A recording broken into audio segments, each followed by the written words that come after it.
Assalamualaikum warahmatullahi wabarakatuh. Perkenalkan, nama saya Kirana Anissa Sulistiani dari jurusan Pendidikan Bahasa Arab kelas C semester 3.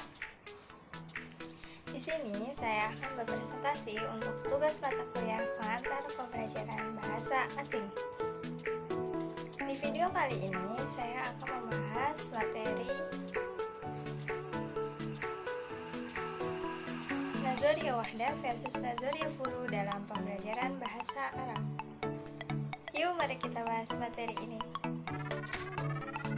Yang pertama, saya akan membahas pengertian Nazoriyah Wahdah dan Nazoriyah Furu dalam pembelajaran bahasa Arab. Pengertian Nazoriyah Wahdah. Nazoriyah Wahdah dalam pembelajaran bahasa Arab adalah suatu teori yang memandang bahwa bahasa adalah suatu kesatuan yang saling terkait, bukan sebagai bagian yang terbagi kepada beberapa cabang yang terpisah. Nazoriyah Wahdah ini memandang bahasa sebagai bahasa.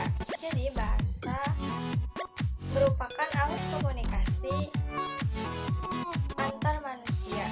Hal ini merupakan suatu keutuhan dan kebulatan kait pengait atau saling berhubungan. Pengertian Nazoriyah Furu. Nazoriyah Furu dalam pembelajaran bahasa Arab adalah suatu teori yang melakukan pembelajaran bahasa Arab dengan cara membagi bahasa kepada beberapa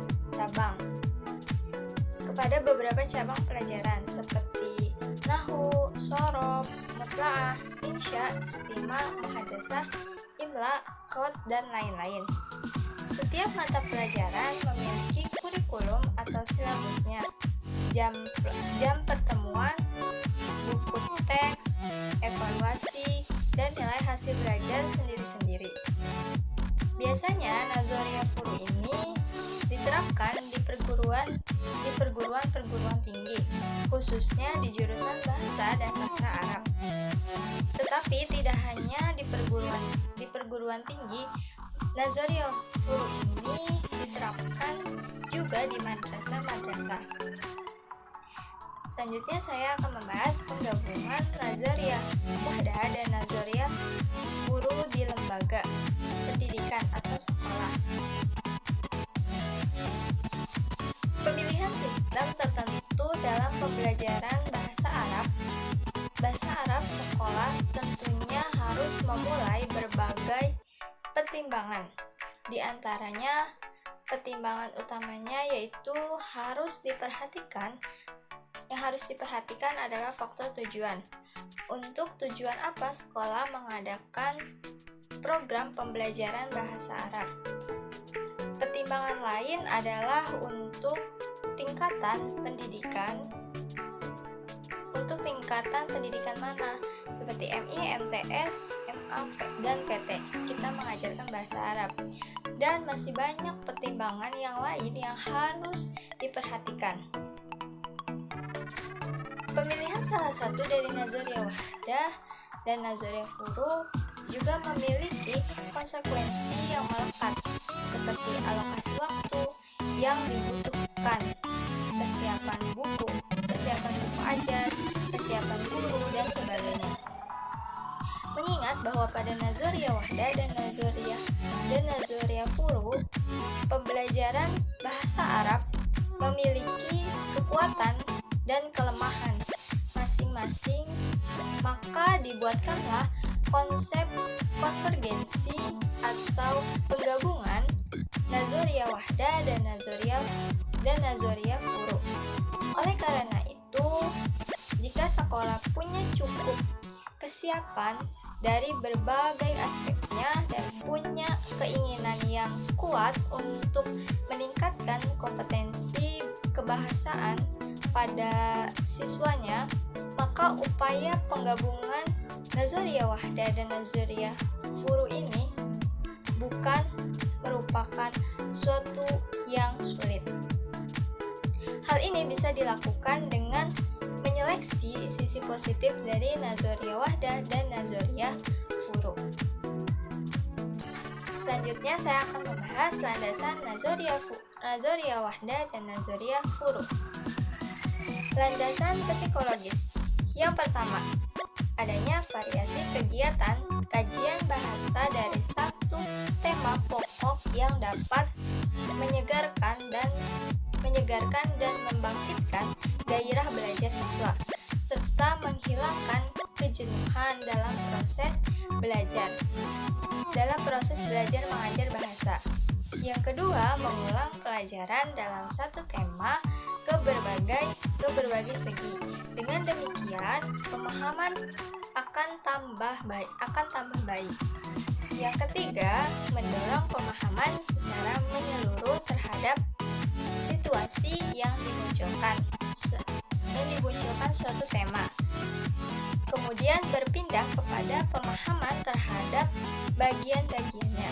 Hal ini secara psikologis dapat memudahkan daya tangkap pada siswa. Landasan pedagogis. Pertama, aspek-aspek kecakapan bahasa akan terjalin erat. Yang kedua, menjamin pertumbuhan kebahasaan secara seimbang. Landasan linguistik.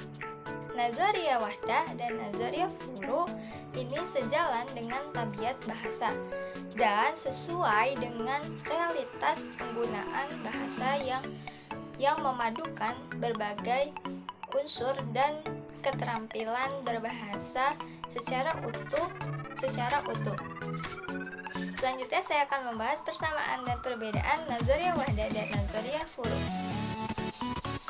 Persamaan Nazoriyah Wahdah dan Nazoriyah Furu yaitu memiliki sasaran yang sama, yaitu dengan membekali siswa agar mampu menggunakan bahasa untuk kepentingan komunikasi, baik lisan maupun tulisan, atau kecakapan ekspresif, dan mampu memahami berbagai ungkapan bahasa lisan dan berbagai bahasa bacaan atau kecakapan reseptif. Perbedaan Nazoriyah Wahdah dan Nazoriyah Furu. Yang pertama, Nazoriyah Wahdah memandang bahasa sebagai suatu kesatuan yang utuh dan saling berkaitan, bukan sebagai bagian-bagian yang terpisah-pisah. Sedangkan Nazoriyah Furu, program pembelajaran bahasa Arab dilakukan dengan cara membagi bahasa kepada beberapa cabang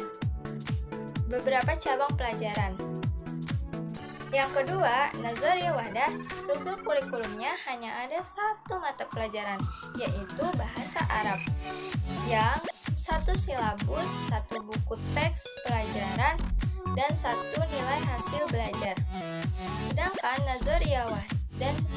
Nazoriyah Furu, struktur kurikulum yang digunakan tidak lagi muncul nama mata pelajaran bahasa Arab.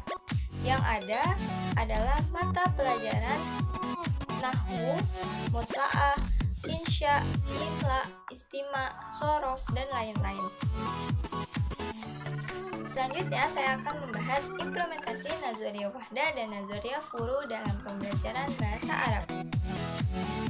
Nazoriyah Wahdah dalam pengajaran bahasa Arab selama 1 tahun diterapkan di siswa kelas 1 dengan mencantumkan jadwal mata pelajaran bahasa Arab dan ditangani oleh seorang guru.